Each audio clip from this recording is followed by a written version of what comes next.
have been waiting for this moment since I arrived on campus, and it's finally here. Welcome to Beat the Bookie, everyone. I'm Avin, and I'm so happy to win you some money this week. You know what made the PS5 so exciting? Because Sony waited 7 years to release it. Everyone wanted it. College football is becoming like the iPhone to me. Way too many updates and a new phone every year. Sure, the product is shiny and exciting, but can't we just enjoy it for a while before the next one comes out right away? I'm taking a trip down to Philly for an autumn invitational against Drexel. The Dragons came out fiery, but in the second half, it was the Orange who brought the juice. After every game, Coach Autry's up there and says we have to do a better job as a coaching staff to get our guys prepared. Fans are sick of the excuses. Was it more of the same from Coach Autry, or did he finally say something different that got the fans excited for potential change?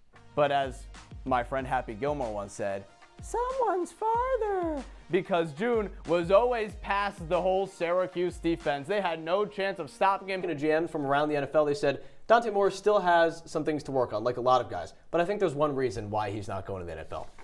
It's because Jets suck. Yeah, the Jets that would suck. make sense. Yeah. Who would want to go play for them? He's pulled Peyton Manning. Yes. He's taking a year. He's going back to school. Luke Burgess dressing up as a pessimist for Halloween. Sometimes when the lights are too bright, you get the nerves. Funny enough, in the Dome, Syracuse men's lacrosse, they play pretty well. Regardless of whether Kyan's in the lineup or not, this team seems to be rolling right now. Yeah. Jared, second question for you. Look into the crystal ball. How far do you see Syracuse going this year? Money can translate to winning games. The story of the Cinderella run might not exist anymore due to the fact that some of these teams are so dominant with NIL leading the charge. Let's talk about the rebounds, though, guys, because this was the story of the game, especially in the second half. Syracuse, especially on the offensive boards, could not create opportunities for themselves. They got out-rebounded 37-21 by the Hurricanes today. William Kyle, though he's a shorter center, we know how athletic he is, but Jish, there were multiple times in the game where you specifically pointed out they're just watching.